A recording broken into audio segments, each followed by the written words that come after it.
pacientes que después de varios años de evolución de la enfermedad, y estamos hablando más allá de los 10 años, seguían teniendo EDSS muy bajos. Pero en realidad, cuando se evaluaba en profundidad a estos pacientes, se hacían estudios cognitivos, se hacían estudios de atrofia cerebral, se veía que en realidad el proceso neurodegenerativo estaba subyacente e impactaba en el paciente más allá de que eventualmente eso no se manifestara en una escala de medición relativamente burda, en el sentido de que se enfoca únicamente en lo motor, y en realidad había afectación de muchos aspectos del paciente o de la persona con esclerosis múltiple.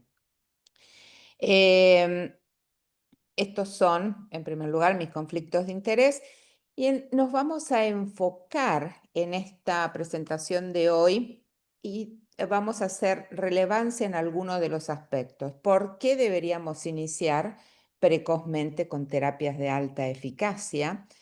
¿A qué llamamos terapias de alta eficacia para intentar definirlas?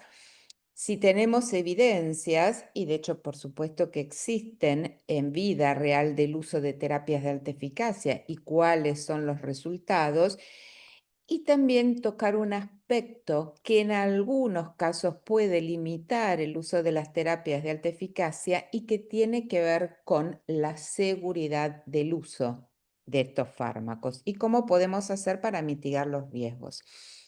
Obviamente sabemos que cuando hacemos el diagnóstico de esclerosis múltiple, es una enfermedad que es crónica y que va a acompañar a esa persona a lo largo de toda su vida. Entonces, es natural que surjan un montón de interrogantes acerca de cómo vamos a poder impactar en la velocidad a la cual progresa la discapacidad. En realidad sabemos que si logramos un adecuado control del proceso inflamatorio, secundariamente vamos a estar impactando en la progresión de la discapacidad, pero también tenemos que ser capaces de elegir el mejor momento para iniciar este tratamiento si realmente queremos impactar en la curva o en la velocidad de progresión de la discapacidad. Sabemos controlar muy bien, pero sabemos que es relevante la actividad inflamatoria en la resonancia magnética, en el proceso neurodegenerativo que es la atrofia.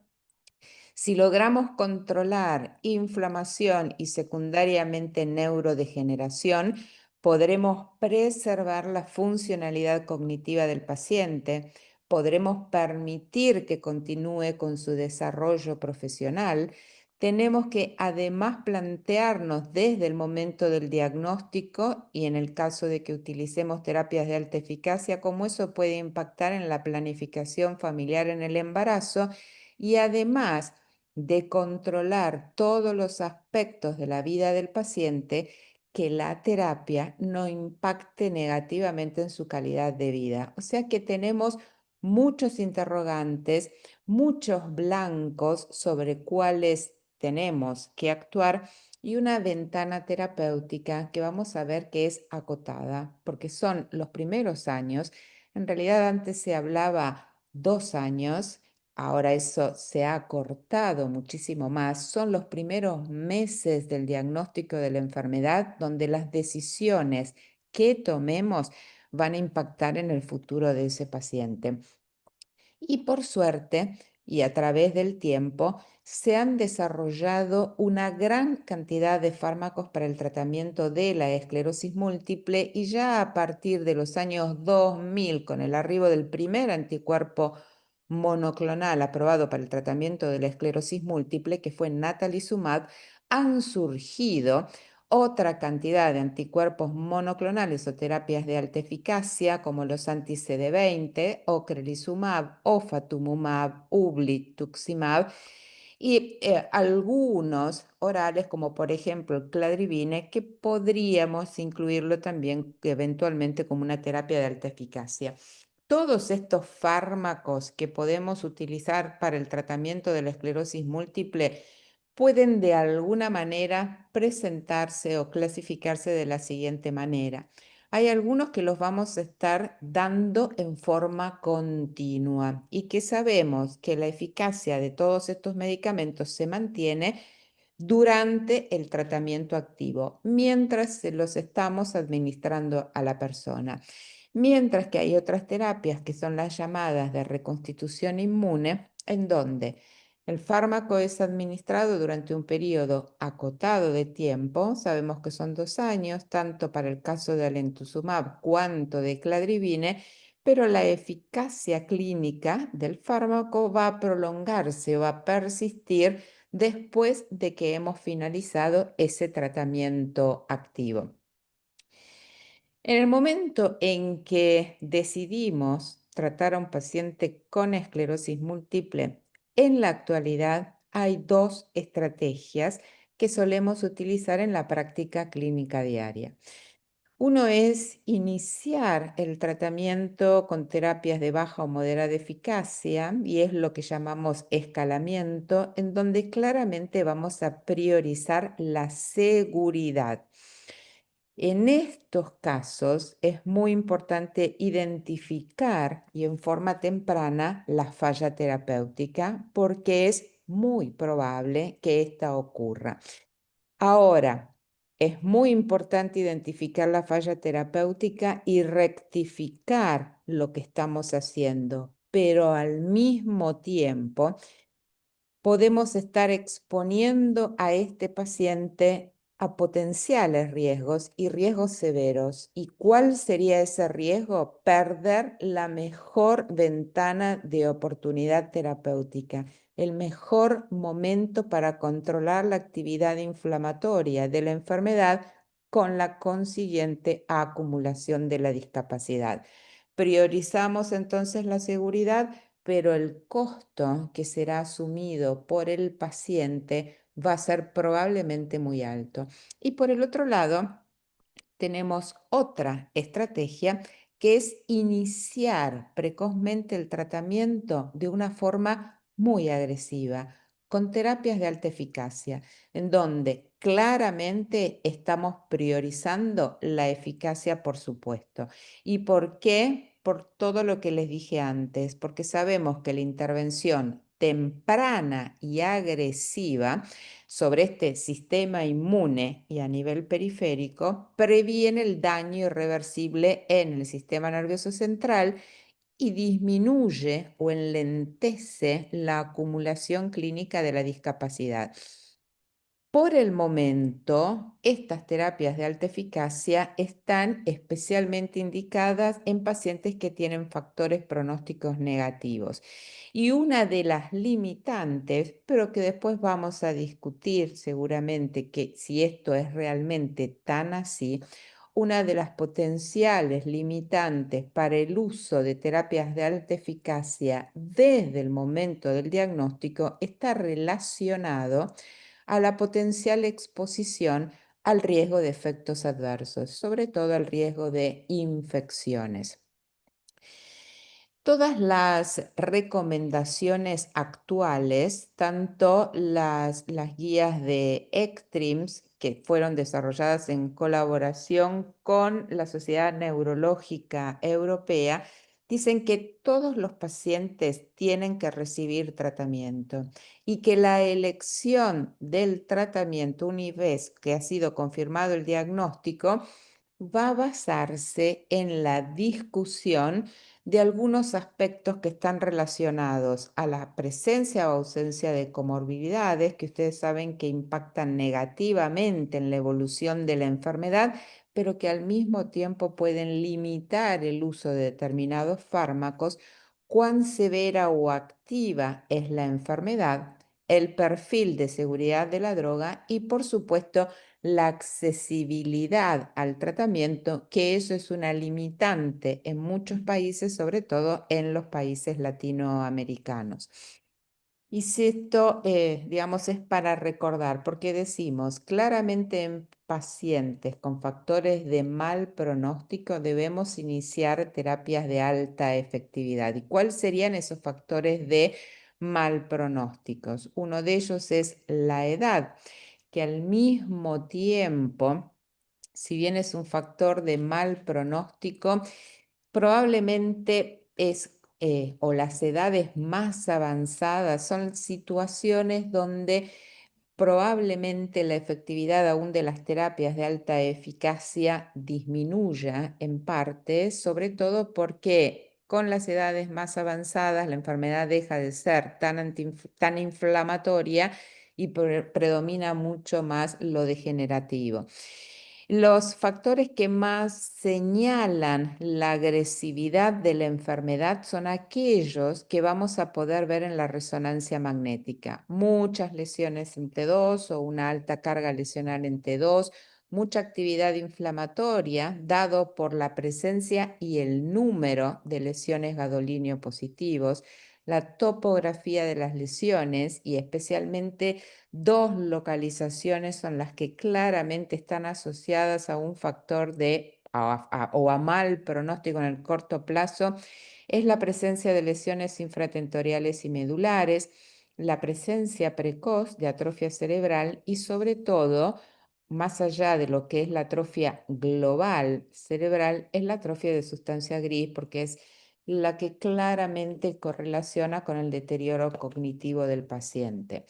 Por supuesto, la alta actividad inflamatoria que se traduce desde el punto de vista clínico por la presencia de recaídas, que el debut haya sido infratentorial, medular o multifocal, claramente nos habla de mayor agresividad de la enfermedad, la recuperación incompleta del primer evento y esto obviamente se asocia a un mayor EDSS al momento en que hacemos el diagnóstico y por supuesto el deterioro cognitivo precoz asociado a la atrofia de sustancia gris. Y como biomarcadores, y que de hecho podemos utilizar en nuestra práctica clínica diaria, tenemos la presencia de lesiones a nivel de la resonancia, la presencia de bandas. En Latinoamérica y prácticamente en todo el mundo son las bandas oligoclonales de tipo IgG, porque la determinación de IgM, más allá de que claramente hablan de factor de mal pronóstico, es mucho más difícil determinación.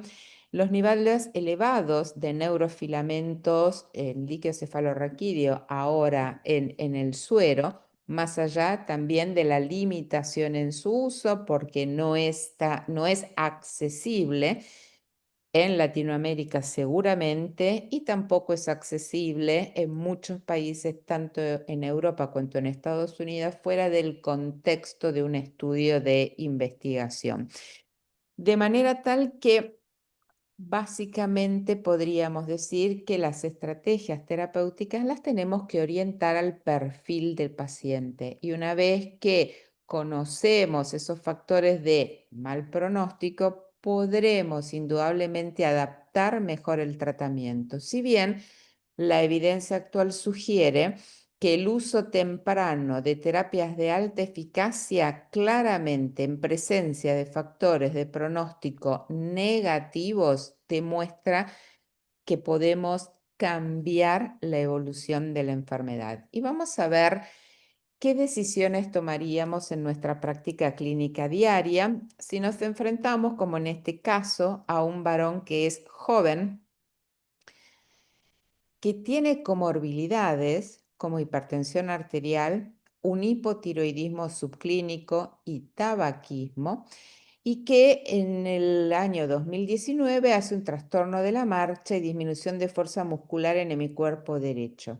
Además, incoordinación de miembros superiores, con lo cual podríamos decir que este primer evento que presenta el paciente es multifocal y en el examen neurológico en ese momento se le había encontrado una paresia 4 en 5 brachiocrural derecha, con una ataxia de miembro inferior derecho, hiperreflexia generalizada, una ataxia de tronco con tendencia a lateralización a la derecha, una disdiadococinesia bilateral, lo cual daba un EDCS de 3.5. Primer evento multifocal, con importante manifestación clínica, un alto EDCS, y en la resonancia magnética, todos estos que estamos viendo acá son secuencias FLAIR, lesiones a nivel de hemisferio cerebeloso derecho, lesiones pedúnculo cerebeloso medio derecho, típicas lesiones de esclerosis múltiple en protuberancia,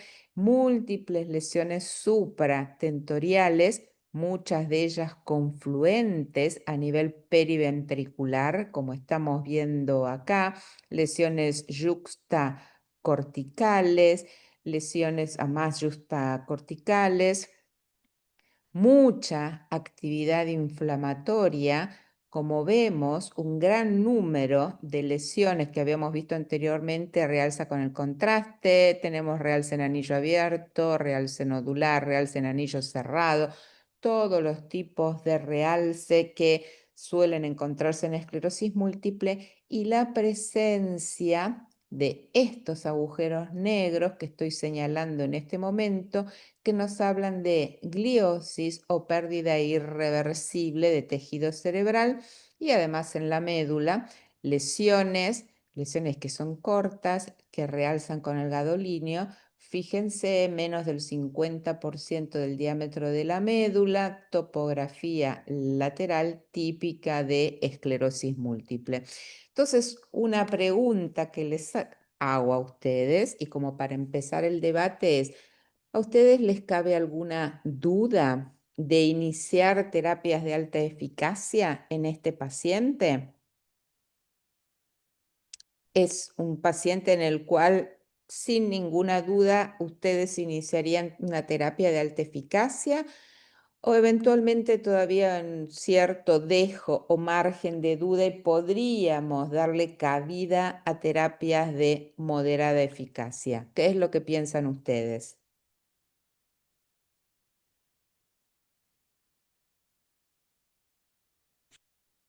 Aprovechando porque tenemos acá estudiantes que están ya en su tercer año del posgrado de neurología, Ok, eh, podríamos aprovechar también para ver su opinión. parece perfecto. Buenas noches. Bueno, yo creería que primero tenemos un paciente masculino, a pesar que es joven, es verdad que dentro de los factores de riesgo mencionamos la edad mayor de 40 años, pero tenemos un paciente masculino con gran número de lesión, ¿sí? En la cual, aparte de eso, no sabemos la parte cognitiva, pero se evidenciaba una importante eh, aumento de los surcos, entonces seguramente por ahí una atrofia, entonces yo Tiene. no dudaría en iniciar medicación de alta eficacia con este paciente. Ujú. Excelente, excelente respuesta y excelente el análisis que hiciste. Señalaste absolutamente todos los factores de riesgo: hombre, comorbilidades, mucha carga lesional, carga inflamatoria, lesiones en áreas de alto riesgo como ser la médula, el área infratentorial. Sí, si vos ya, y con el ojo desnudo, ya vos veías el aumento de los espacios ventriculares en la resonancia magnética, eso claramente se tradujo después, sí, en atrofia que tenía, y por supuesto ya las alteraciones en la evaluación cognitiva también. Entonces, como vos muy bien terminaste tu explicación, no cabe ninguna duda de iniciar una terapia de alta eficacia en este paciente. Ahora bien, Lili, te quería preguntar perdón. si hay algo desde el lado de que te diga no, o sea, es decir, es un paciente que tiene mucha actividad, que a priori desde la clínica uno diría, no hay forma de no tratarlo con terapia de alta Ujú, eficacia. Es decir, uno por ahí lo podría cuestionar esa estrategia en un paciente que después probablemente lo muestres, pero si hay algo desde el lado de la seguridad del paciente que te lleve a decir, no, quizás es cierto, tiene una enfermedad agresiva, pero tiene algún aspecto de seguridad que me dice que lo intente controlar con una terapia de moderada eficacia. Es decir, un paciente que tenga algún tipo de riesgo de infección, algún tipo de ujú. inmunosupresión, es decir, algo de la seguridad y no desde la clínica que te diga, en este paciente no voy a usar o voy a intentar evitar una terapia de alta eficacia. Sí, y eso es muy importante porque una de las eventuales o de los potenciales riesgos que puede acarrear el uso de las terapias de alta eficacia es el mayor riesgo de infecciones. Una de las formas de prevenir eso es vacunando al paciente o ver que las posibles infecciones o ciertas enfermedades que pueden reactivarse ante el uso de terapias de alta eficacia, como ser, por ejemplo, hepatitis o herpes zóster, estén cubiertas, con lo cual vos disminuís el riesgo de infecciones. Por supuesto, tenés que asegurarte de que sea un paciente competente y que tenga adecuados niveles de inmunoglobulinas. Es una discusión en realidad si niveles bajos de inmunoglobulinas contraindicarían el uso de terapias de alta eficacia, porque vos de hecho podés monitorear al paciente con los niveles de CD19 y de pronto prolongar o espaciar la infusión de los medicamentos, con lo cual no sería una contraindicación absoluta los niveles bajos de inmunoglobulinas. Podría ser una limitante para elegir ciertas terapias, específicamente natalizumab, que tenga los anticuerpos JC positivos, que en realidad, y gracias a todo lo que es el esquema de la posibilidad de acuerdo a los títulos de anticuerpos, durante 2 años lo más probable es que se pueda usar con tranquilidad esa terapia de alta eficacia y después probablemente el cambio a otra. Y Ujú, excepto que tenga un cáncer activo, una tuberculosis activa o una claro. hepatitis B activa, por supuesto, no vas a iniciar con una terapia de alta eficacia, pero eso también te limita el uso de una terapia de moderada eficacia porque vos debes de controlar todas estas infecciones antes de iniciar el tratamiento. Claro. De manera que a mi punto de vista son pocas las situaciones que pueden llegar a limitarte el uso de terapias de alta eficacia, ¿no? Ujú, está claro. Sí. Ok, entonces, excelente los comentarios que nos hicieron y vamos a ver otro paciente. Y acá les estoy presentando a una mujer joven. Ella no tiene ningún antecedente familiar ni personal de relevancia. Ella en marzo del 2018 hace un episodio, disminución de la agudeza visual, desatura los colores, eso en el ojo derecho. Tenía un discreto dolor retroocular que empeoraba con los movimientos de lateralidad de los ojos. Desde un punto de vista clínico, una típica neuritis óptica y se recupera en ese momento y sin mediar tratamiento alguno en aproximadamente 30 días, un mes. 4 años más tarde, en febrero del 22, hace un episodio de disminución de la agudeza visual en el ojo izquierdo, nuevamente dolor retroocular que empeoraba con los movimientos y es el momento en que la conocemos. O sea, una paciente que con un lapso de 4 años hace 2 eventos, son 2 neuritis ópticas que son típicas.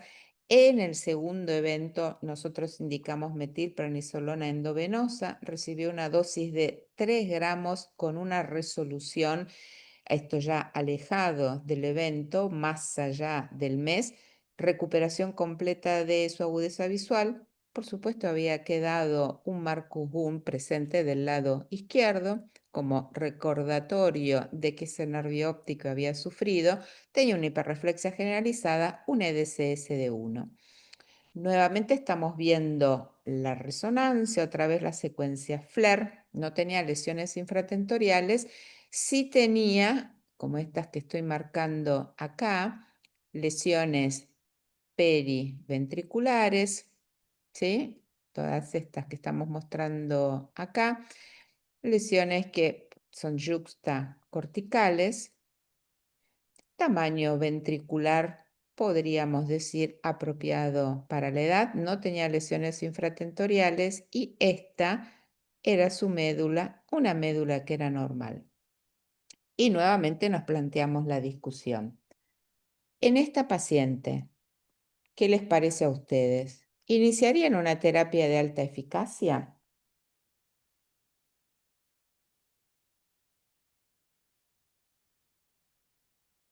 Como siempre digo, no hay respuestas ni correctas ni incorrectas. Siempre es interesante escuchar las opiniones.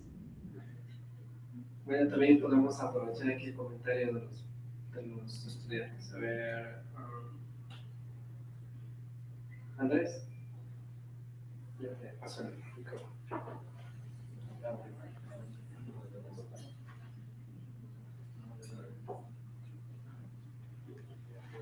Hola, buenas noches. Realmente en el contexto de la paciente, las dos terapias de alta eficacia como la de baja eficacia podría proponerse en la paciente. Sin embargo, o sea, lo que siempre se dice, ¿no? También conversar con la paciente los efectos secundarios de tanto la alta como la de baja eficacia, pero realmente en el contexto de la paciente no habría una respuesta verdadera para ni de alta ni de baja eficacia. Ahora, son 4 años en el primer episodio versus el segundo episodio. Yo podría decirle que cualquiera de los dos tratamientos estaría bien en la paciente. Ahora bien, si hay un poco más de evidencia de que el iniciar con una terapia de alta eficacia podría ir mejor en la paciente, pero también recordar en el contexto de donde estamos, a veces no siempre podemos darle esa alta eficacia, ¿no?, en la paciente. Yo quisiera hacer un comentario, Liliana, si Sí. puedo. El asunto es que acá no hay que confundir las cosas y tener en cuenta solo las recaídas. Está bien, esta mujer tuvo una neuritis óptica hace 4 años y ahora otra neuritis óptica del otro lado. Dando el cerebro, han pasado cosas durante ese tiempo o antes probablemente, que hablan de una enfermedad que está presente, que está activa por la neuritis óptica, esta última, y que entonces el concepto ese de benignidad o de factores de buen pronóstico debe ser tomado con pinzas, en el sentido que no es que esta mujer nunca más vaya a tener nuevas lesiones en la resonancia o nuevas recaídas y que por lo tanto podría ser tratada con un tratamiento de baja eficacia, ya que sabemos, y probablemente Liliana lo muestre después, que solo un 30% responden a estos tratamientos eh, a los 5 años o menos de evaluación. Por eso, cuidado con ese concepto de factores pronósticos favorables o benignidad, ¿no? Bueno, ese Sí. es mi comentario, simplemente eso. Por supuesto, al momento actual no tenemos más allá de que por supuesto se habla de factores que claramente están asociados a un peor pronóstico, sobre todo en el momento en que conocemos el paciente, no podemos en ninguno de los casos, porque no tenemos biomarcadores, poder predecir cómo será la evolución de ese paciente en el futuro. Con lo cual, el hecho de que durante estos 4 años haya tenido solamente 2 eventos, que de pronto en la resonancia de cerebro no vemos lesiones infratentoriales o medulares, no significa que claramente vaya a tener una mejor evolución. Por otro lado, tiene mucha razón lo que recién comentaba el doctor, siempre la decisión se debe de tomar en conjunto con el paciente. Se le deben de proponer la terapia, se le debe de hablar de los posibles efectos adversos relacionados y en conjunto con el paciente se toma la decisión de cuál sería la mejor opción terapéutica. Hay muchos pacientes que están dispuestos a aceptar riesgos, entre comillas, de usar terapias de alta efectividad por el mayor impacto en la progresión de la discapacidad. Y de hecho hay sobre todo un estudio italiano que nos muestra que la progresión de la discapacidad o estos fenómenos de progresión independiente de la recaída ya están presentes en forma precoz, eso habla claramente de degeneración, y sobre todo ya están presentes en los primeros años de evolución de la enfermedad. Entonces, pacientes que están decididos a asumir esos riesgos en pos de impactar positivamente en la enfermedad, no hay dudas de usarlos. Hay algunos otros pacientes en realidad que de pronto pueden tener miedo al uso de estas terapias, con lo cual la opción de empezar con terapias de moderada eficacia existe a sabiendas de que es probable de que falle y que en el momento en que rectifiquemos lo que estemos haciendo, hayamos perdido un tiempo importante y que probablemente la secuela que puede estar relacionada a la aparición de una recaída o a la progresión de las lesiones en la resonancia no la podamos revertir. Entonces, en realidad, me da la impresión de que más allá de que en esta paciente en particular uno podría o no estaría mal iniciar una terapia de moderada eficacia, tenemos que tener en cuenta de que probablemente el paciente falle y que lo que se perdió en ese periodo de tiempo es muy difícil que podamos recuperarlo más adelante y que no hay ninguna contraindicación para poder iniciar terapias de alta eficacia en pacientes con esclerosis múltiple, aún en ausencia de un gran número de factores pronósticos que sean negativos. Buenas tardes, mi nombre es Jaime Roy. Bien, no tenemos, aquí en Latinoamérica no tenemos la investigación de neurofilamentos, pero se podría estudiar en estos pacientes con progresión independientemente de los brotes, podríamos estudiar anillos paramagnéticos, Sí. lesiones de lento crecimiento.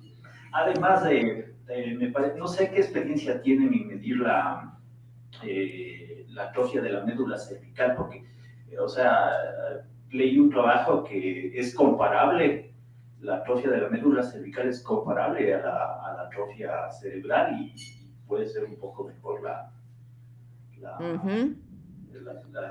es más fácil medir la atrofia de la médula cervical aparentemente. No sé. Sí, como vos muy bien decías, en Latinoamérica no podemos medir los neurofilamentos. Lógicamente que la presencia de niveles elevados de neurofilamentos en pacientes como por ejemplo esta que les acabo de mostrar, que no tiene una resonancia que en realidad asuste, como fue el paciente del primer caso, la presencia de niveles elevados de neurofilamentos sí nos está hablando de peor pronóstico. En cuanto a la atrofia, lo que cuando uno conoce a un paciente, como en este caso, lo que nosotros hacemos es tomar una foto del momento de su atrofia, que eso se hace con el software de Cienax, y lo que vemos es comparado con otras personas de la misma edad y el mismo sexo, cómo está en cuanto a volumen total, volumen de sustancia blanca, volumen de sustancia gris neocortical y profunda. Interesa mucho, sobre todo, sustancia gris neocortical o profunda, que estamos hablando de atrofia talámica, porque eso tiene una muy buena correlación con la discapacidad cognitiva. En cuanto a la medición de atrofia medular, es mucho más compleja de obtener las secuencias, sobre todo porque estamos trabajando en una estructura que tiene un diámetro muy reducido, que está expuesta a muchos artificios y que tienen que ver con los artificios que pueden dar la circulación del líquido cefalorraquídeo y también la transmisión del latido cardíaco. Entonces ya obtener secuencias medulares de buena calidad es un poquito más desafiantes. Se está discutiendo hasta el momento cuál es el mejor software para medir atrofia espinal. Y la atrofia espinal sí tiene una excelente correlación con la discapacidad motora. De las dos mediciones de atrofia es mucho más fácil medir atrofia cerebral que medir atrofia medular, más allá de que, por supuesto, ambas aportan informaciones que son sumamente relevantes. Y lo otro que también puede inclinar la balanza hacia iniciar precozmente terapia de alta eficacia es la evaluación cognitiva del paciente, algo que fácilmente podemos hacer en el consultorio utilizando dígito símbolo, y de hecho la alteración en el resultado del dígito símbolo, siempre comparando con un resultado esperable para grupo etario, sexo, nivel educativo del paciente y demás, ya nos está hablando de que indudablemente el proceso degenerativo, más allá de que en la resonancia yo lo único que hice fue mostrarle la secuencia FLAIR, no me está hablando en teoría y con lo que yo puedo hablar de una enfermedad con un comportamiento agresivo, pero la alteración en la evaluación cognitiva sí me pone de manifiesto y muy claramente con una herramienta que ni siquiera necesitamos contar con neuropsicólogos, o sea que no sería una limitante, porque hasta nosotros neurólogos un dígito símbolo lo podemos aplicar y lo podemos interpretar adecuadamente, y que ya claramente nos está hablando de que probablemente el compromiso sea mucho más importante en esta paciente y deberíamos iniciar con una terapia de alta eficacia. Entonces, a veces quedarnos únicamente con lo que vemos en secuencias convencionales de resonancia y no ir un poco más allá, nos puede entorpecer la categorización del paciente. Y ustedes van a ver que la mayor parte de los pacientes tienen algún marcador de mal pronóstico. Buenas noches. Bueno, yo solo quería acotar una cuestión. En el caso del paciente, hay que considerar paciente.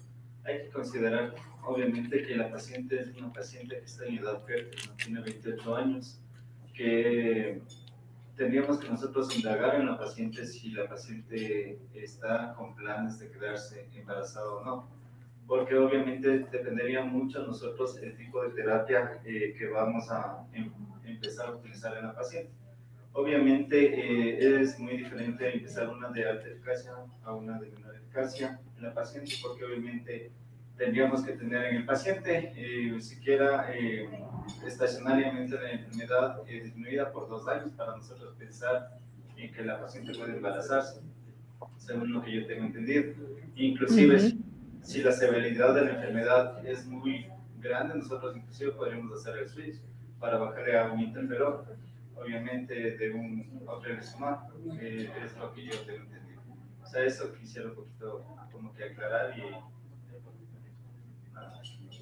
Sí, siempre también es importante recalcar que los deseos de embarazo de una paciente de ninguna manera tiene que limitar o posponer el inicio de una terapia de tratamiento para la paciente. Lo que habitualmente se recomienda es en pacientes que no tienen, pacientes mujeres en edad fértil, que como esta que les acabo de demostrar, uno iniciaría la terapia y la sostendría durante por lo menos un año y después empezaría la planificación del embarazo.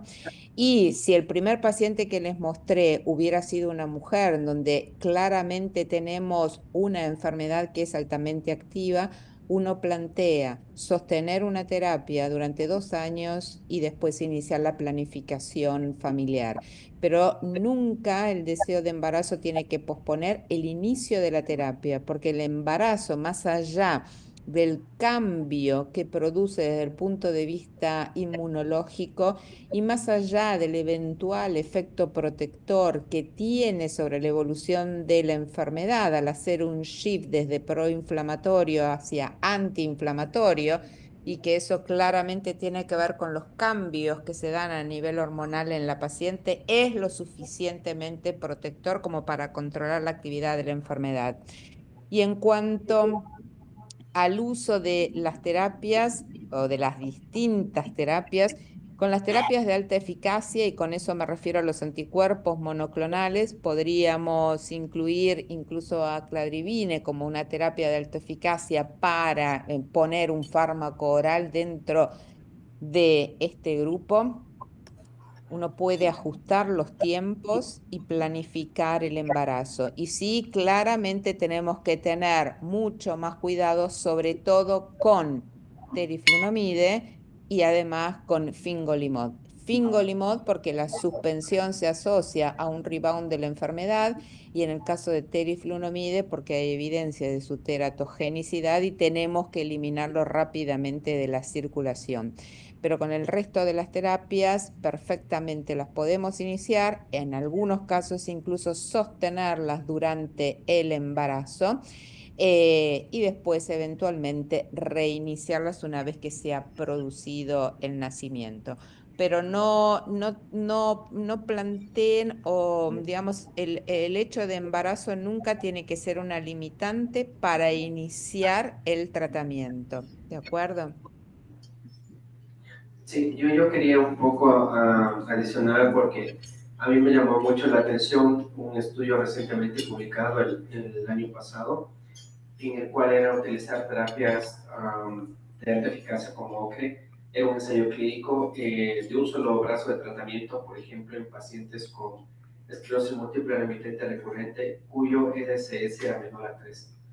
Y esto es interesante porque a diferencia de los ensayos pivotales que reclutan pacientes con EDSS de hasta 5.5, y aquí era que el resultado principal, o uno de los principales, era que por ejemplo, la probabilidad de NEDA se llegaba a ser tan alta como el 78%, que es algo que en cambio, por ejemplo, en los ensayos pivotales, como por ejemplo Opera 1, Opera 2 llega a tener hasta 48, 50, 46, 48%. Es decir, la probabilidad de control de la enfermedad se lograba más alta en este grupo de pacientes con menos actividad, menos discapacitados. Entonces, esto también como que nos da la luz de que si usamos en pacientes como el caso que ustedes han expuesto a terapias de alta eficacia, parece ser que les va a ir mucho mejor, ¿no? Y claro, de lo que ustedes han mencionado, el perfil de seguridad, pero hay que tomarlo en cuenta, hay que discutirlo con el paciente, hay que asumirlo con él, pero también, afortunadamente, estos nuevos fármacos que están ahora en el mercado ya no son como el nata o como el aliento, ¿no es cierto? Que tenían muchas reacciones adversas.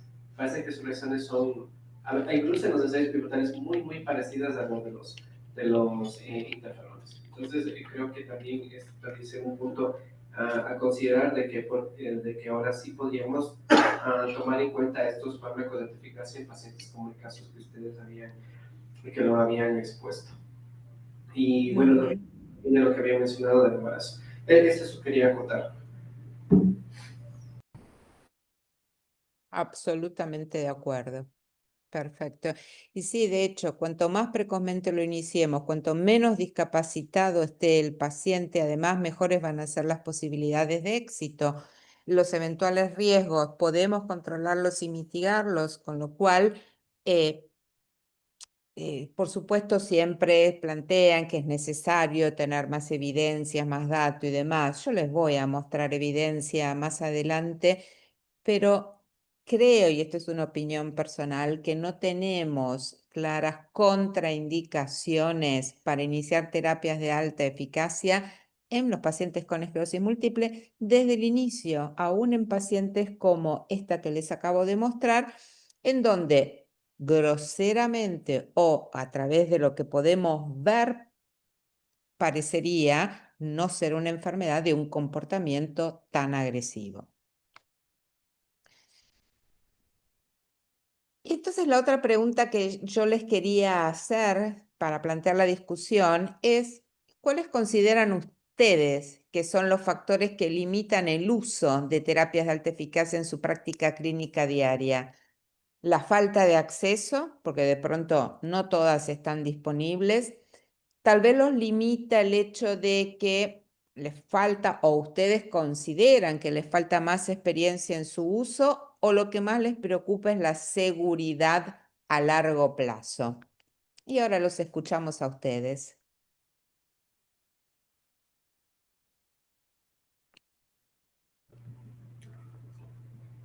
Está prendido. Ya, bueno, yo les puedo comentar lo que pasa en el sector público acá en el Ecuador y en realidad creo que se cumple al menos los 2 puntos de los 3. La falta de acceso a de los medicamentos en el Ecuador se ha sido como, siempre vamos como paso de tortuga, ¿no? En comparación con otros países. Por ejemplo, hay fármacos que no han llegado acá, como Ulituzumab, Natalizumab, por ejemplo. Entonces no pudimos generar una experiencia con estos medicamentos, al menos con Natalizumab, que es un medicamento desde el punto de vista de alta eficacia para el control de la enfermedad. El otro problema fue que, por ejemplo, en un momento dado llegó en Ecuador Aletuzumab, pudimos hacer una experiencia de 2 años y luego simplemente la casa comercial se llevó el medicamento. De tal manera que no tuvimos ya otra opción de hacer un cambio de tratamiento en aquellos que en un futuro fallen a un antecedente, por ejemplo. Entonces, luego yo creo que el segundo punto de experiencia en su uso, bueno, eso sí ocurrió en un momento dado cuando, si nos extrapolamos al año 2016, casi que, a pesar de tener mitoxantrone en nuestra institución, por ejemplo, se usaba muy poco. Y era como que en el 2016 en Ecuador no teníamos nada de alta eficacia, quizás lo de más alta eficacia era fingolimod. Y sabíamos que mitoxantrone en algunos estudios era considerado, o en algunos documentos era considerado como un fármaco de alta eficacia, pero de ahí que tenía muchos efectos adversos como su cardiotoxicidad. Y eso era como que el no tener la experiencia, el tener miedo de la seguridad del medicamento, hacía que no lo usábamos con mucha frecuencia. En nuestro medio teníamos más acceso. Pero bueno, esto también nos invitó a utilizar off-label rituximab y creo que a raíz de eso que fue que al menos en la institución en el año 2016 comenzamos a utilizar Ritu como terapia off-label. Pero no sé si alguno más de los colegas aquí que también trabaja en instituciones públicas, no sé si nos pueden contar su experiencia, porque pasa esto mucho en Ecuador, la falta del acceso. Sí. En Ecuador y en Latinoamérica, Patricio, es una realidad de todos los países latinoamericanos, ¿eh? Muy buenas noches, mi nombre es Dolores, yo me desempeño en el Hospital de Especialidades de Puerto Viejo, en Manaví, y realmente, pues como comentaba el doctor Correa, nosotros comenzamos a tratar esclerosis múltiple muchos años después que todos los hospitales, comenzamos en el 2018, y también nos enfrentamos a lo mismo, nos falta accesibilidad, las barreras que se ponían, porque prácticamente se obligaba en algún momento a escalar la medicación, era como que el paciente tenía que iniciar por una terapia plataforma para poder tú solicitar un cambio de medicación si demostraba que el paciente tenía una recaída. Entonces, luego ya pues tenemos un medicamento que está en el cuadro básico de medicamentos, que es el ocrelizumab, que es un anti-CD20, que es el que nosotros utilizamos, pero nos enfrentamos a otro gran problema, y es a la sostenibilidad en el tiempo de la medicación. O sea, actualmente yo creo que todas las instituciones del país están con el mismo atraso en la adquisición, o sea, pacientes que estaban con ocrelizumab, que hoy por hoy no se han podido adquirir y están sin la medicación. Entonces tenemos que rotar a ese paciente a otro medicamento. En este caso, pues, la mayoría de nosotros optamos por cambiarlo a Ritu porque no tenemos sostenibilidad del tiempo de la medicación. Y es algo que enfrentamos, creo que todos los hospitales.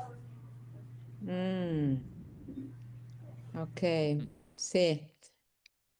Sí, o sea que tienen toda una serie de... Sí, porque de hecho también uno inicia una terapia de alta eficacia y después no poder sostenerla en el tiempo o estar obligados a hacer cambios por falta de acceso, disponibilidad, tampoco es lo mejor que le podría pasar al paciente, obviamente. Pero bueno, son las distintas realidades que uno se enfrenta.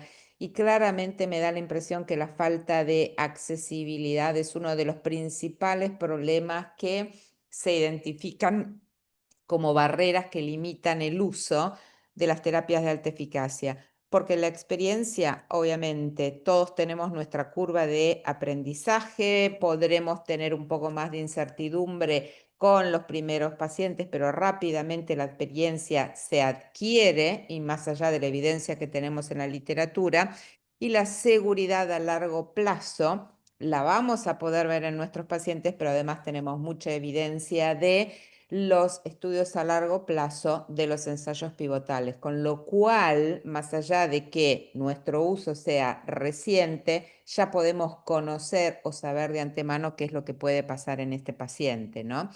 Y de hecho, me parece muy interesante este artículo que habla y que revisa cuáles son las barreras para el uso precoz de terapias de alta eficacia y las formas en que en cierta manera, o por lo menos desde un punto de vista teórico, podríamos tratar de superarlas.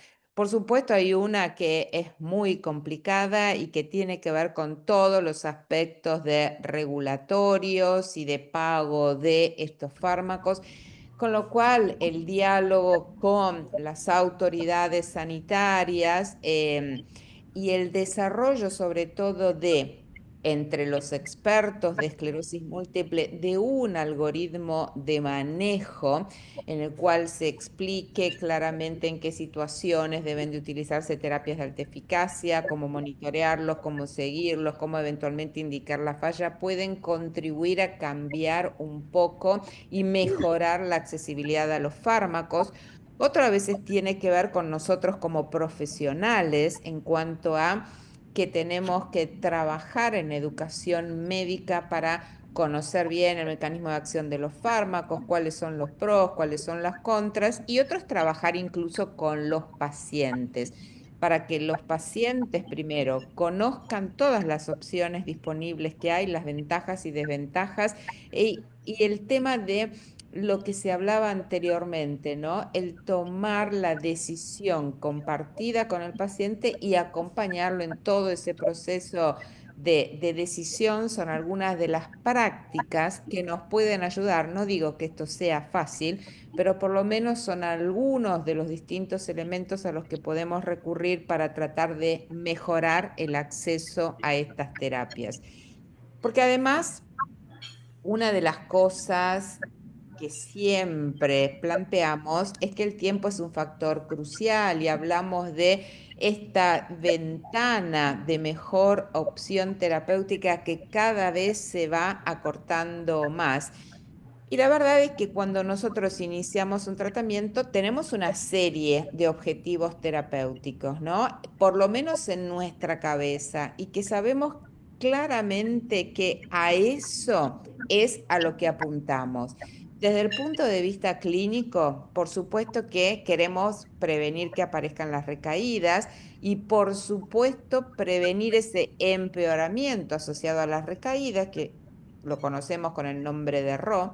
Tenemos que tratar de prevenir o retrasar la progresión independiente de las recaídas, este fenómeno de PIRA que nos habla de neurodegeneración y que es irreversible, retrasar la conversión a formas secundarias progresivas de la enfermedad y como objetivo clínico fundamental es preservar la funcionalidad del paciente. Por supuesto que tenemos también una serie de objetivos que son paraclínicos, tratar de que no aparezcan nuevas lesiones y suprimir todo lo que tiene que ver con la actividad inflamatoria, tratar de prevenir o enlentecer la atrofia cerebral, o que por lo menos sabemos que la atrofia cerebral es algo que se da normalmente y que está relacionado con el envejecimiento.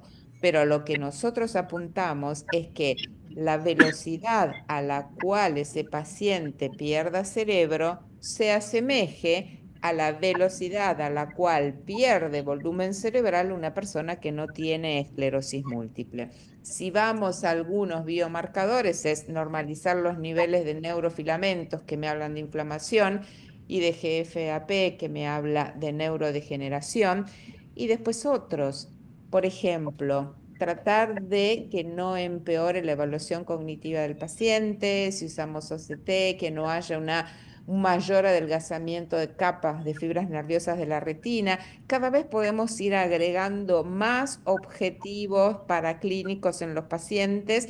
Y obviamente, cuanto más le exijamos a un medicamento, nos vamos a ir dando cuenta de que probablemente ninguno de los medicamentos actualmente disponibles pueda controlar todos los aspectos de la enfermedad, pero en gran medida las terapias de alta eficacia pueden llegar a alcanzarlo. Y fíjense, nosotros decimos, bueno, empezamos, ¿por qué no?, con un tratamiento de baja o moderada eficacia y después lo voy escalando al paciente en la medida que falla.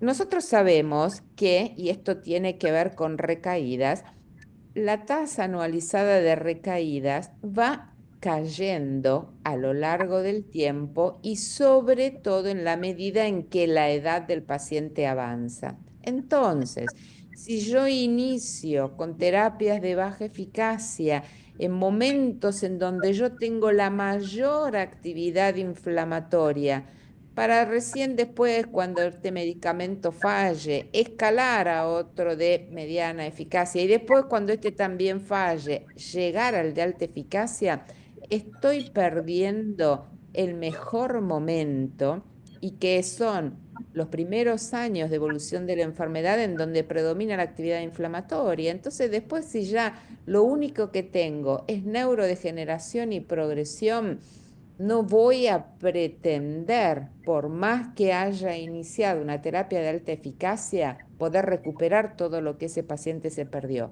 En cambio, si yo inicio en este momento, cuando tengo la mayor actividad inflamatoria de la enfermedad, con una terapia de alta eficacia, realmente puedo provocar un cambio en la evolución de la enfermedad y eso es lo que estamos buscando.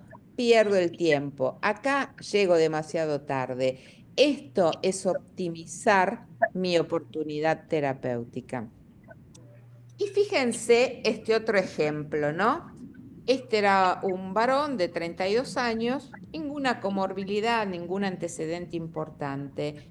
Él en el 2016 consultó en un centro de esclerosis múltiple porque había tenido trastornos sensitivos en miembro superior e inferior derechos de 7 días de evolución. Reinterrogando o mirando un poquito hacia atrás la historia de esta persona, en el año 2013 había tenido otro episodio de disminución de la fuerza muscular en miembro superior derecho que se había recuperado perfecto y sin recibir ningún tratamiento en 3 semanas. O sea, un señor que con diferencia de 3 años tuvo 2 eventos medulares. Él recibió en ese momento metilprednisolona y cómo queda con una hiperreflexia generalizada y tenía un EDSS de 2 en el momento en que recibe la metilprednisolona. En la resonancia de médula tenía estas 2 lesiones que ustedes ven acá, 2 lesiones cortitas, sobre todo posteriores, una de las cuales esta realza y probablemente tenga que ver con la sintomatología que en ese momento presentaba el paciente. Y esta era su resonancia de cerebro.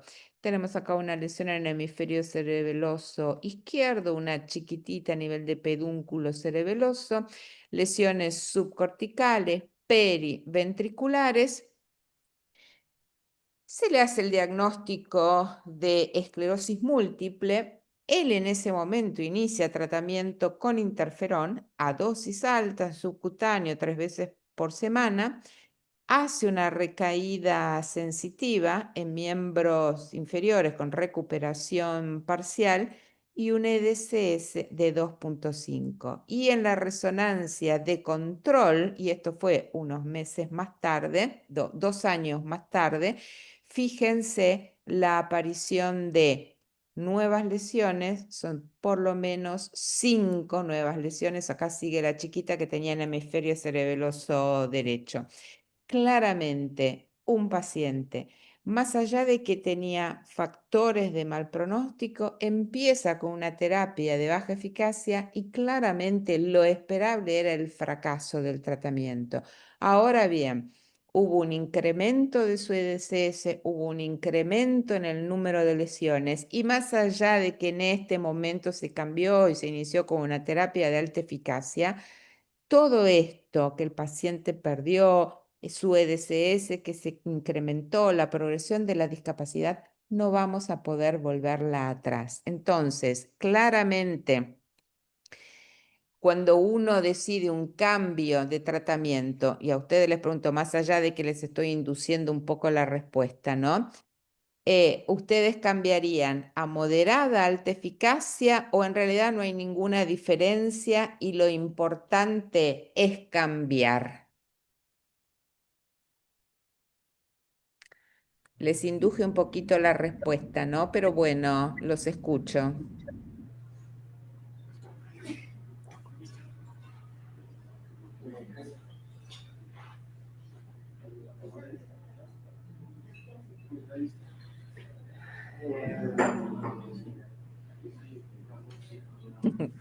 Yo en el mientras tanto de por ahí si se Sí, están pasando el micrófono o eso, dos comentarios. Uno a veces es un tema de círculo vicioso cuando uno analiza la realidad en la TAM en base a lo que recién comentábamos, porque la falta de acceso lleva a que sea difícil sí. utilizar los tratamientos y entonces al poco utilización de tratamientos hay poca experiencia y la poca experiencia que se va generando porque es difícil acceder a las terapias, lleva a que uno, al no utilizar los tratamientos, los ve más de lejos. Y entonces es como que, por supuesto, uno utiliza los medicamentos en la medida de que se va educando, pero sobre todo los va utilizando y va ganando confianza desde ahí. Entonces, al no Exacto. utilizarlos y no ganar confianza, lleva a que no se utilicen. Al no utilizarse, se los ve de lejos, hay poca inversión en educación, hay poco apoyo de los programas educativos y eso lleva al círculo vicioso de que sea Mm, difícil el acceso. Entonces, es esto uno intenta ver en qué punto lo rompe para que empiecen a utilizarse, para que se gane experiencia, para que al ganar experiencia uno los solicite más, presione más a los sistemas para poder acceder y de esa ujú, manera liberarlo. Pero entonces se va encontrando con esta bola de que la sí, dificultad del acceso lleva indefectiblemente a sí. este círculo vicioso. Y Y el punto, además, por ahí sí. solo para terminarlo, es no tiene, dentro de esto uno dice, bueno, si uno mejora el tema del acceso, se puede acceder mejor, se va a ganar experiencia, al ganar experiencia se va a pelear más por los tratamientos y se empieza a romper. Por ahí mi punto es cierto que uno puede caer en el tema del acceso y las dificultades que tienen los sistemas, pero uno no puede caer en esto de mirarlos de lejos a la agresividad de la enfermedad a la importancia que hoy tienen las terapias de alta eficacia en el control de la enfermedad y a conocerlos, es decir, la parte Ujú, educativa, quienes están vinculados con el cuidado de pacientes con esclerosis múltiple, porque es la forma de intentar romper ese círculo vicioso que lleva a la no utilización. O sea, desconocer que hay que tratar a los pacientes, a todos los pacientes, que hay que tratarlos muy temprano y en la medida que uno los trate de manera más eficaz va a ser mejor para los pacientes. Eso no podemos ignorarlo ujú. y no podemos dejar de hacerlo. No podemos dejar de promover las actividades educativas, no podemos dejar de educarnos entre nosotros para intentar romper ese Obvio. círculo vicioso. Sí, y además, también uno con esto ve lo ridículo que son algunos de los algoritmos propuestos por autoridades gubernamentales, en donde dicen, usted debe de iniciar con terapias de plataforma y cuando el paciente falle, bueno, entonces ahí usted puede elegir una terapia de mayor eficacia. ¿Por qué? Es muy probable, como lo vimos en este ejemplo, que el paciente falle a la terapia y que en el momento en que lo escalamos, lo que ya perdió ese paciente en cuanto a aumento de carga lesional en la resonancia o progresión de la discapacidad, y va a ser difícil que lo recupere. Y entonces claramente estamos llegando tarde y el discurso de preservar la funcionalidad del paciente deja de ser una realidad, ¿no? Buenas noches. Hola. ¿Cómo está, doctora? Con respecto al cuadro clínico del paciente que nos indicó recién, es evidente, ¿no?, que un paciente con factores de riesgo, con factores de mal pronóstico, un paciente masculino, 32 años, con su primer evento prácticamente en el 2013 y con 3 años posterior, con 2 eventos medulares, con una progresión en el EDSS, que desafortunadamente, bueno, comenzó pues con una terapia de baja eficacia y al haber ya una progresión con brote ya medular, más lesiones a nivel del cerebro, yo creo que es evidente la progresión a una terapia de alta eficacia en este caso, ¿no? Exacto, exacto. Exactamente. Y estoy absolutamente de acuerdo, más allá de que lamentablemente estamos llegando tarde, ¿no? Porque más allá de que iniciemos con una terapia de alta eficacia, lo que ya ocurrió, lo que ya perdió el paciente, no lo vamos a poder recuperar. Buenas noches. En mi caso, yo, bueno, ahorita ando con buen stock de Ocrelizumab. Entonces, mi problema... Nosotros sí hacemos el trabajo. Bueno. No escuché. No, mira, yo tengo ahorita Ocrelizumab en mi stock, ¿ya? O sea, el problema que o sea, yo no dudo en utilizar en esas formas de con mal pronóstico, ¿no? El problema que se nos va ahorita, que tengo, es que los pacientes que llegan con un síndrome clínico aislado, o sea, en esos pacientes más bien leves, en ese es el problema que tenemos, o sea, gracias a los nuevos criterios del 2024, ahora tenemos ciertos instrumentos, sobre todo de resonancia, que nos permiten saltarnos eso de la diseminación en tiempo, pero todavía es un poco difícil porque eso de las cadenas ligeras kappa, eso de la vena central en nuestras resonancias es un poco difícil, 1.5. Entonces, estudios generalmente en resonancias de 3 teslas, 7 teslas. Entonces, eso también es lo que un poquito nos limita a utilizar estas de alta eficacia. O sea, tenemos el neuroradiólogo PES 1 para tanta, entonces se necesita para pacientes que recién están empezando, para ganar tiempo, como se dice en comunicación de alta eficacia, se necesitan también los nuevos métodos diagnósticos, las resonancias, el neuroradiólogo, cadenas ligeras, kappa. Bueno, eso es un poco lo que nos gusta. Utilizar en pacientes que recién está empezando, no uno o dos brotes, no dos brotes, sino el primer brote. Por supuesto. No tan pesada la carga adicional. No, por supuesto, indudablemente los nuevos criterios van a acelerar aún más los tiempos al diagnóstico, pero sobre todo el gran cambio de los nuevos criterios diagnósticos es que pacientes con hallazgos anormales en la resonancia van a poder ser considerados como esclerosis múltiple. De hecho, es como que estamos yendo a tratar a la esclerosis múltiple antes de su debut clínico, pero en pacientes con un evento, lesiones en la resonancia, que realce o que no realce, pero que ya me da el espacio, y bandas oligoclonales en el líquido, o eventualmente después las cadenas livianas kappa, que en teoría pueden reemplazar a las bandas oligoclonales y con una determinación que en muchos casos es menos complicada que las bandas oligoclonales, prácticamente hacen que el diagnóstico de esclerosis múltiple ya esté y que cada vez sea más difícil encontrar pacientes con un síndrome clínico aislado. Y lo otro interesante es que en realidad para ver vena central de la retina sí necesitamos que se utilice el protocolo y que se vean en los distintos cortes, los axiales, los coronales y demás, para estar seguros de que es vena central de la retina, pero lo podemos hacer en resonadores de 1.5 Tesla. No necesitamos tener resonadores de 3 Tesla. Con lo cual, más allá del entrenamiento que necesitamos, del protocolo para que todos utilicen igual en la resonancia, a todos estos elementos diagnósticos sí vamos a poder acceder. Y siempre es esto lo que quiero recordarles, ¿no? Que el costo de retrasar en el tratamiento de esclerosis múltiple, lo que pierde el paciente no lo vamos a poder recuperar. Entonces, cada vez tenemos que ser más proactivos y más agresivos en tratar a los pacientes.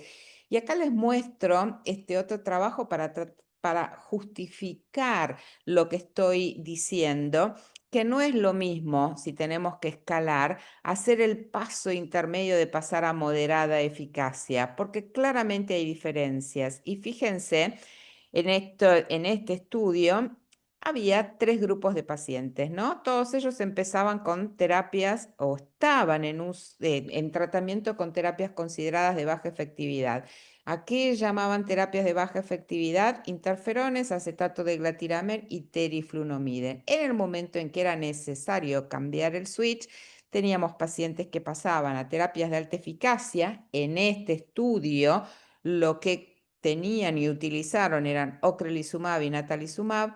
Otros pasaban a terapias de moderada eficacia, dimetilfumarato y lo que son los moduladores de los receptores esfingosina 1-fosfato.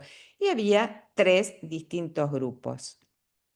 Pero fíjense, acá lo que estamos viendo son los pacientes que habían iniciado con terapias de baja eficacia y que pasaban a terapias de moderada eficacia. Y en realidad no había ninguna diferencia en relación a los que seguían con terapias de baja eficacia. Nada, era exactamente lo mismo. Por supuesto, sí teníamos diferencias. Estos eran los que seguían con baja eficacia y esto es lo que pasábamos a alta eficacia. Y obviamente si comparábamos los que iban a alta eficacia y moderada eficacia, siempre el grupo que salía beneficiado son los pacientes que cambian a terapias de alta eficacia. Entonces, no perdamos el tiempo en hacer switch escalonado, paso de baja, después a moderada y después a alta, porque en realidad lo único que estoy haciendo es perder el tiempo. Por eso es que claramente hay diferencias cuando escalo. Primero, porque estoy subtratando a pacientes con terapias de baja eficacia, porque claramente las terapias de alta eficacia demostraron la superioridad, y esto lo tenemos en todos los ensayos clínicos, en reducir frecuencia de recaídas, actividad en resonancia, progresión de discapacidad y alcanzar el estado de NEDA. Y obviamente porque voy a necesitar mucho menos cambios de tratamiento. Si yo escalo a moderada, 1, después a alta eficacia, 2, entonces tengo que hacer toda una secuencia de tratamientos. Con este voy a tener muchísimos menos cambios. Evidencias de vida real, que es mejor usar terapias de alta eficacia, tenemos muchos, más allá de que obviamente estamos esperando resultados de ensayos clínicos. Este es un trabajo que es muy lindo y muy interesante, donde se siguieron pacientes a 10 años. Estos eran pacientes que utilizaban terapia de inducción. Inducción para ellos era uso de terapias de alta eficacia y esto iban escalando en la medida en que iba fallando. Claramente, en cuanto a mejorar o por lo menos no progresar el EDSS, les iba muchísimo mejor a los pacientes que iniciaban con terapias de alta eficacia, pero lo más interesante de este estudio es esto. Acá en esta barra gris estamos viendo la evolución natural de la enfermedad, pacientes seguidos a 10 años, ¿no? Fíjense que cuando escalamos, la evolución de los pacientes es prácticamente igual a la historia natural de la enfermedad. Por eso es que claramente se nota la diferencia de escalar versus inicio agresivo desde el comienzo. Fíjense también en estos estudios, y este es un estudio en donde se hace en Suecia y en Dinamarca. Suecia y Dinamarca, 2 países europeos que tienen muy buen acceso a la salud, muy buen estatus socioeconómico de la población, con una gran diferencia. En el caso de los pacientes suecos, ellos pueden acceder, y esto tiene que ver con las políticas, obviamente, pero lo interesante es que por los resultados de ese estudio se cambiaron políticas. En Suecia podían acceder como primera opción a una terapia de alta eficacia. En cambio, en Dinamarca tenían que ir escalonando. Empiecen con plataforma y en la medida en que el paciente falla, aumenten la eficacia del medicamento. Y cuando veían el tiempo a progresión confirmada de la discapacidad, obviamente progresaban mucho más los pacientes de Dinamarca que los pacientes suecos, por el hecho de que no tenían acceso a terapias de alta eficacia como primera elección de tratamiento. Y esto indudablemente después modificó políticas sanitarias. Nosotros en Argentina también tenemos nuestra experiencia en donde a través del registro Relevaren se compararon pacientes que iniciaron con escalamiento y pacientes que iniciaron con terapias de alta eficacia. Y si miramos progresión del EDSS, progresan menos los que inician terapias de alta eficacia. Si miro recaídas, menos recaídas, alta eficacia. Nuevas lesiones en la resonancia, menos lesiones en la resonancia, alta eficacia y mayor porcentaje de pacientes que alcanzan el estado de NEDA. Indudablemente vemos que no es lo mismo si empiezo con alta eficacia que con baja o moderada eficacia. Estos son todos estudios de vida real. Por supuesto, hay estos 2 ensayos clínicos que están en curso y que esperemos poder tener los resultados como para que definitivamente no queden dudas. A mí me da la impresión de que en realidad muchas dudas no hay, de que no es lo mismo empezar con alta versus baja o moderada eficacia. Y estamos de hablar de terapias de alta eficacia y en realidad cómo defino una terapia de alta eficacia, y esto es opinión de expertos, ¿no? En primer lugar, no hay una definición que sea universalmente aceptada, pero claramente podríamos decir que consideramos como terapia de alta eficacia a todo aquel medicamento que ejerce su efecto en una o más medidas de resultados en parámetros de inflamación o desmielinización y en una o más medidas de resultado en los parámetros de progresión de la enfermedad. ¿Qué medidas de resultado en parámetros de inflamación o desmielinización? Que haya una reducción sustancial en la tasa anualizada de recaídas, en cuanto entre un 30 y un 50%, y una reducción sustancial de la actividad en la resonancia, en más del 70%, que reduzcan parámetros clínicos de progresión. En este caso hablamos del EDSS, pero si no hablamos del EDSS, hablamos del test de los 9 hoyos, que reduzca el tiempo en que el paciente puede completar el test, así como la velocidad a la que camina la distancia de 7,5 metros, que pueda impactar sobre la atrofia, que pueda reducir los niveles de neurofilamentos y bueno, y que además, porque cada vez esto se incorpora a más, que tenga un impacto positivo en lo que el paciente nos reporta como medidas de resultado. Esto es lo que llamamos una terapia de alta eficacia. Y lo otro que nos habíamos planteado es que a veces las cuestiones de seguridad pueden llegar a ser una limitante para el uso de terapias de alta eficacia. Claramente, cuando iniciamos el tratamiento vamos a estar, o el paciente va a estar expuesto al tratamiento durante muchos años. Y en este estudio lo que se vio era el riesgo de infecciones asociados a el uso de terapias de alta eficacia como rituximab, natalizumab, moderada eficacia como fingo, interferón beta o acetato de glatiramab, y lo comparan con esto que es la población general. Sí, por supuesto, terapias de más efectividad y sobre todo en el caso de rituximab estaban asociados a un mayor riesgo de infecciones si lo estamos comparando con la población general. Pero podemos mitigar el riesgo de infecciones antes de iniciar un tratamiento. Por eso es que siempre lo recomendable es armar esta tarjeta de identidad de infecciones del paciente y recabar información acerca de posibles inmunodeficiencias, cuál es el estado de inmunización del paciente.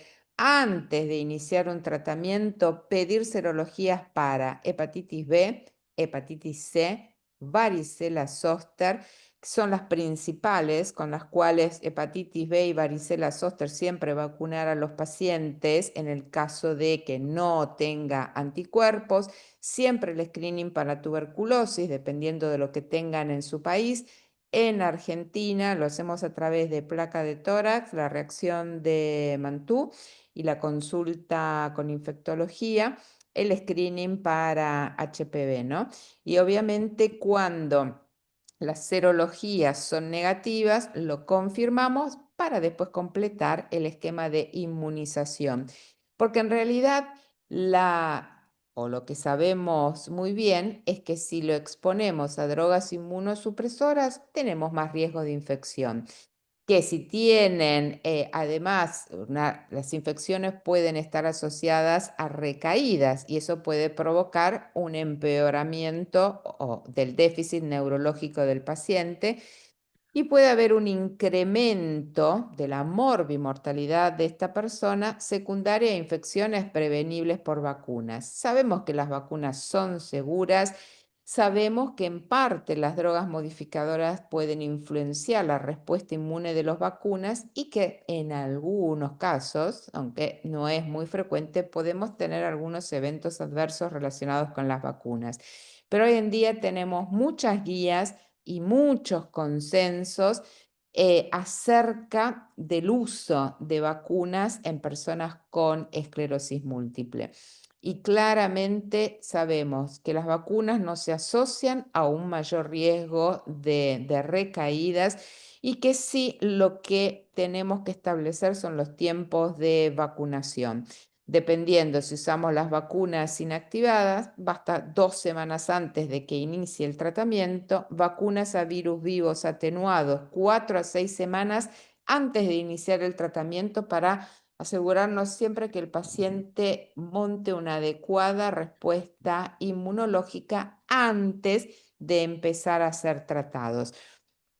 Otra de las preocupaciones, además de las infecciones, que sabemos que las puedo mitigar vacunando al paciente y teniéndolo bien inmunizado antes de iniciar el tratamiento, es el riesgo de cáncer. Y sobre todo, había algunos datos preocupantes en el caso de cladribine o en el caso de ocrelizumab. Y lo que se vio, por ejemplo, en el caso de cladribine y comparándolo con el reporte de Globocan, que es el reporte global de patología oncológica, es que no había diferencias significativas entre lo que podía aparecer en pacientes tratados con cladribina y lo que se observaba en la población general, y lo mismo ocurría con ocrelizumab. Entonces no tenemos que hacer un monitoreo, un screening especial para detectar la presencia de patologías oncológicas más allá de los controles habituales o screening para patología oncológica que se hace normalmente en la población. En cuanto a las infecciones asociadas a hipogamaglobulinemia, hay casos obviamente reportados con ocrelizumab, pero en la mayor parte de los casos las infecciones resolvieron y ninguno de los pacientes en el estudio combinado de pacientes que habían recibido ocrelizumab en formas recaídas o progresivas de la enfermedad, en ninguno de los casos suspendió el tratamiento.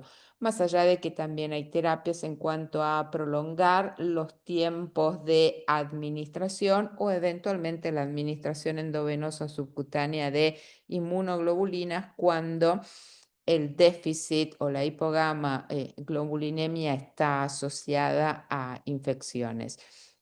Esto, como ustedes también ya saben, es la mitigación del riesgo de autoinmunidad con alemtuzumab, que obviamente implica una carga de tratamiento importante para el paciente porque todos los meses tiene que sacarse sangre hasta 4 años después de haber completado el tratamiento, para detectar la presencia de trastornos tiroideos, de trombocitopenias inmunes o bien de nefropatías. Además de sacarse sangre, tiene que hacerse la creatinina y el sedimento de orina mensual. Obviamente, sabemos que usar terapias de alta eficacia puede estar asociado a un incremento de los riesgos, pero en primer lugar los tenemos que conocer. En segundo lugar, tenemos que seleccionar bien a nuestros pacientes, vacunarlos, monitorear en forma apropiada los efectos adversos, compartir obviamente todos estos riesgos con el paciente y trabajar en un equipo multidisciplinario, que de hecho con el uso de las terapias de alta eficacia cada vez se trabaja más en colaboración con otras disciplinas, con infectología, con endocrinología, con nefrología, en caso de que estemos utilizando alemtuzumab, porque la verdad que sí, sabemos, elegimos bien al paciente, compartimos los riesgos, trabajamos en equipo, podemos disminuir o mitigar los riesgos.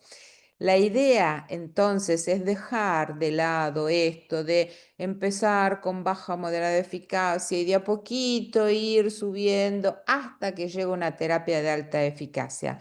Lo más probable es que haya perdido el tiempo. La idea es invertir esta pirámide, impactar en la velocidad de progresión de la discapacidad y por supuesto balancear siempre los beneficios que voy a tener versus los potenciales riesgos. Y me parece a mí que estos serían algunos mensajes claves como para llevarnos. Sabemos que el número de terapias de alta eficacia creció muchísimo, sobre todo en estos últimos años, que sabemos que la relación riesgo-beneficio a largo plazo es más favorable si los utilizamos precozmente y no cuando ya el paciente está en etapas mucho más avanzadas de la enfermedad, que las barreras para el uso temprano de terapias de alta eficacia están presentes, obviamente pueden variar de país a país e incluso pueden llegar a tenerse en consideración ciertas preocupaciones sobre la seguridad a largo plazo, pero vimos que contamos con adecuados planes de mitigación de riesgo. Por eso es que en realidad la pregunta que uno se hace hoy es ¿por qué no empezar tempranamente con terapias de alta eficacia en todas las personas con esclerosis múltiple?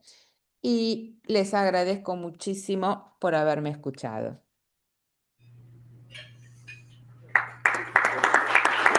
Gracias.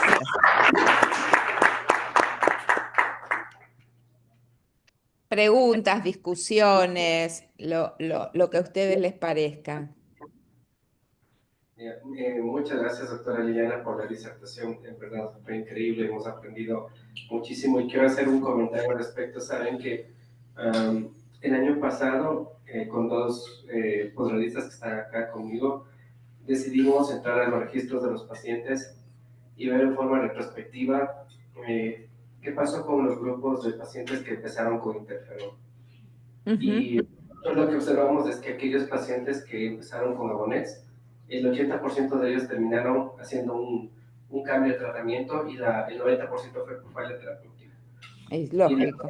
De los que recibieron interferón subcutáneo, 70% de ellos dejaron de utilizar interferón y el 85% fue por falla terapéutica. Y es lo que, claro, pero esto no lo sabíamos, claro, tiempo atrás, ¿no? Es esto que, como había comentado Juan, es la experiencia, es el utilizar los fármacos con los pacientes, el tiempo es el que nos da este conocimiento para hoy poder ya pensarlo dos veces si en realidad en un paciente vamos a empezar con un interferón a pesar de que no tenga factores de mal pronóstico o por qué no utilizar una terapia de eficacia. Entonces eso quería también comentarles. Sí, y excelente, tenés la evidencia. Los pacientes van a fallar y en porcentajes que son altísimos con el uso de terapias de baja efectividad. Entonces, obviamente, ahí vos también estás demostrando con tu propia experiencia que se estaba perdiendo el tiempo, ¿no? Entonces, ¿por qué no empezar con terapias de alta eficacia de inicio? Buenas noches, doctora, gracias. Tengo dos preguntas cortitas. Primero, sabiendo que el objetivo es prevenir recaídas, el empeoramiento, el retraso de la progresión, y algo importante es la funcionalidad del paciente, ¿habrá en algún momento, un tiempo corto, menos de 5 años o menos, en cuanto a una guía que indique el inicio de la terapia de alta eficacia para poder justificar desde el punto de vista de la parte pública? Porque muchas veces creo que eso también es un poco la restricción a la compra de medicamentos, etcétera, la administración o la indicación sobre todo. Y la otra pregunta, ¿qué pasa en un paciente con factores de riesgo negativos, masculino, con alta carga lesional, pero que tenga una contraindicación, una hepatitis, para poder iniciar una medicación de alta eficacia, por ejemplo? Un paciente que tenga un requerimiento, ¿cómo se maneja en esa paciente? Sí, en cuanto al desarrollo de guías o consensos, eso es fundamental. Más allá de que probablemente en las recomendaciones de, digamos, tanto de ECTRIMS cuanto de el Grupo Europeo de Neurología o la Academia de Neurología, en la medida en que tengamos más evidencias y sobre todo con la aparición de esos 2 ensayos clínicos, que es lo que se considera como el nivel de evidencia más alto, probablemente cambien las recomendaciones y comience a sugerirse fuertemente el uso de terapias de alta eficacia. Creo que cada uno en los países tiene también que, y en base a toda la experiencia recaudada, armar sus propias recomendaciones locales como para que eso sea presentado a las autoridades y siempre es evidencia respaldatoria para la toma de decisiones. Y en cuanto a si un paciente tiene una hepatitis que está activa, tiene contraindicación, por supuesto, para iniciar terapias de alta eficacia, y lo primero que tiene que resolverse es la condición de la hepatitis, ¿no? Eso sí, claramente habla de una contraindicación, hepatitis, sobre todo hepatitis B activa. Eso sí. Buenas noches, doctora. Lo mismo que si tuviera una tuberculosis activa, ¿no? Esa es otra contraindicación para iniciar el tratamiento. Trata la tuberculosis y después inicia el tratamiento de la enfermedad y una vez que eso está controlado puede iniciar con una terapia de alta eficacia. Buenas noches. En primer lugar, mi saludo muy afectuoso a la doctora Liliana. Una excelente exposición, muy didáctica. Y quería hacer solo 2 preguntas puntuales. Primero, ¿todavía existe un lugar para los interferones en el tratamiento de la esclerosis múltiple? Y segundo, ¿cuál es la opinión que ustedes tienen y la experiencia en las copias, sobre todo de cladribine? Bueno, preguntitas sencillas. En cuanto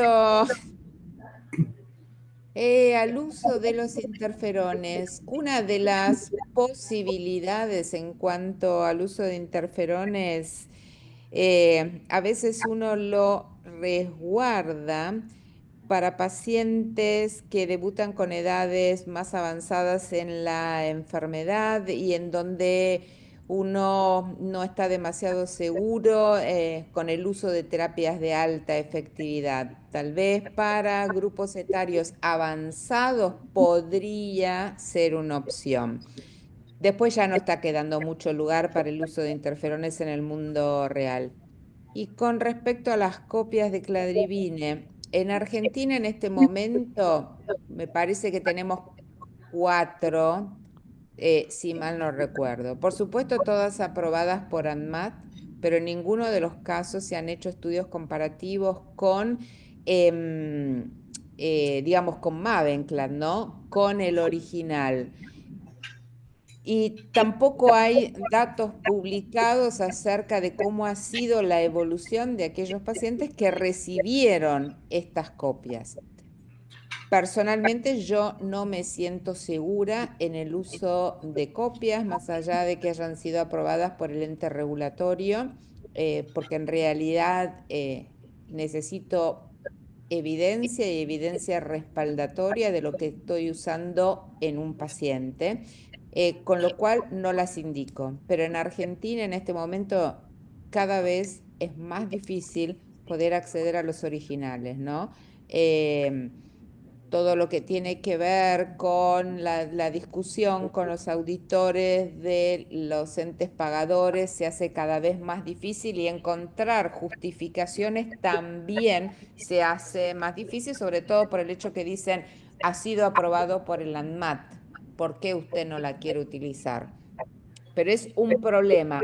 Si uno pudiera contar con estudios en donde se comparan pacientes tratados con el original y con la copia, que tampoco no necesitan un N tan grande y demás, y ver que los resultados son similares y los costos son menores, a mí me parece muy bien poder utilizar las copias, pero hasta que no tengamos esa evidencia, ¿quién me garantiza a mí de que eso va a funcionar?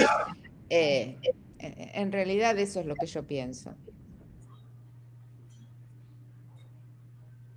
Sí, coincido. De hecho, quiero hacer un comentario en ese punto y es los genéricos, los medicamentos genéricos funcionan en el sentido de que están hechos justamente para dar alternativas a los medicamentos originales, pero siempre y cuando tengan los estudios que en este caso muestren bioequivalencia y biodisponibilidad. Y en esclerosis múltiple es Sí. muy complejo, muchas veces eso, de todos modos, es lo que se exige para los medicamentos. El gran problema con el que nos encontramos es que gran parte de los medicamentos, copias a los medicamentos de síntesis química, no tiene esos estudios. Entonces, nunca tenemos el dato este de bioequivalencia, de biodisponibilidad, y en un proceso inmunológico como el que recién comentaba Liliana, en donde el tiempo puede ser muy perjudicial para el paciente, es un gran problema. Es decir, si nosotros utilizamos un tratamiento como cladribina, que tiene 2 ciclos y tenemos que esperar a completar el tratamiento, esperar 18 meses, y en esos 18 meses no nos garantizan o no tenemos garantizado que la bioequivalencia, la biodisponibilidad, la regulación del sistema inmune es la que fue demostrada en los ensayos clínicos con el producto original, es un problema. Porque Sí. perdimos 18 meses en ese paciente en donde siguió teniendo un proceso inflamatorio, no lo pudimos controlar y estábamos esperando justamente completar la dosis, esperar el tiempo de eficacia. Entonces, ese es el gran problema con el que hoy nos encontramos y por el cual seguimos insistiendo en los medicamentos originales hasta, bueno, tener algo en los productos de síntesis química. En los productos biotecnológicos, no, ahí ya es una situación donde exigimos el producto original y por eso Sí. muchas veces termina siendo una alternativa más allá de la demostrada eficacia que tiene, el control temprano del proceso inmunológico en el paciente, es el asegurarnos que está recibiendo, no hay hoy biotecnológicos copias para, no sé, ocrelizumab, para OFA. ofatumumab, sobre todo, y ahí es donde nos aseguramos, más allá de la eficacia de temprana, el que el paciente reciba el medicamento original y nos evitamos todo este problema de la sustitución, de las copias, el no saber si vamos a regular o no el sistema inmune. Sí, sí. Yo quisiera hacer un solo comentario para terminar. Parecería que en toda Latinoamérica las principales restricciones para el uso de medicamentos de alta eficacia, que parece, por todo lo que sabemos hasta ahora, ser mejores para tratar la enfermedad desde un principio, la principal restricción parecería ser el acceso. Sí. Eh, yo creo que con respecto al acceso, pacientes y médicos debemos ser más proactivos eh, o más activos en el sentido de insistir sobre las autoridades sanitarias o quien fuere en que no podemos seguir usando medicamentos que no están indicados para esclerosis múltiple o que son altamente tóxicos. Por ejemplo, rituximab no está aprobado para el uso en esclerosis múltiple. ¿Qué más dije? Mitoxantrón. Es un medicamento que usamos hace muchísimos años y que por su cardiotoxicidad y su toxicidad vesical, etcétera, hemos dejado de usarlo porque sabemos que, bueno, no podemos usarlo en forma prolongada, ni mucho menos. Entonces, con esto, ¿qué quiero decir? Que médicos y pacientes, y en esto deben estar involucrados los pacientes, yo creo que es muy importante presionar a las autoridades sanitarias o a quien fuere que regula la disponibilidad de estos medicamentos, que paradójicamente no son en general especialistas en neurología y mucho menos en esclerosis múltiple, sino que solo miran el gasto instantáneo, digamos, eh, para que los pacientes reciban lo que deben recibir o lo que los médicos juzguen con su mejor criterio, los neurólogos, digamos. No es posible que las autoridades sanitarias decidan por nosotros qué medicamentos y cuándo deben ser usados. Por eso yo creo que es muy importante el tener consensos médicos por países o por regiones, tener o escribir reglas de recomendaciones o lo que fuere en forma de documentos para tener una herramienta más en esta lucha en la que llevamos años, ¿no? Sí.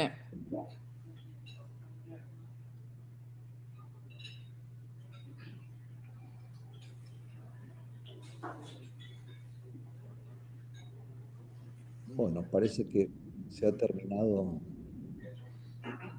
la discusión. Sí, creo que por acá no hay ninguna pregunta. Bueno, yo les quiero, como siempre, eternamente agradecido a ustedes por permitirnos darnos este espacio para compartir experiencias, para discutir estos temas interesantes que tanto nos gusta, que tanto queremos. Y nos vamos a ver pronto, creo que para octubre. Eso lo vamos a coordinar con Juan. Un aplauso, por favor. Y gracias a ustedes por haber estado ahí, por los comentarios, por la discusión, por este interés en no solo en que todos mejoremos, sino también en hacerlo mejor para las personas con múltiple, ¿no? Así que creo que todo este trabajo vale la pena y de nuevo muchas gracias. Muchas gracias a todos. Un placer. Buenas noches, gracias. Y darle gracias a Novartis por la oportunidad que nos ha brindado de compartir esta noche con el grupo de SEPA. Muchas gracias. Gracias. Gracias.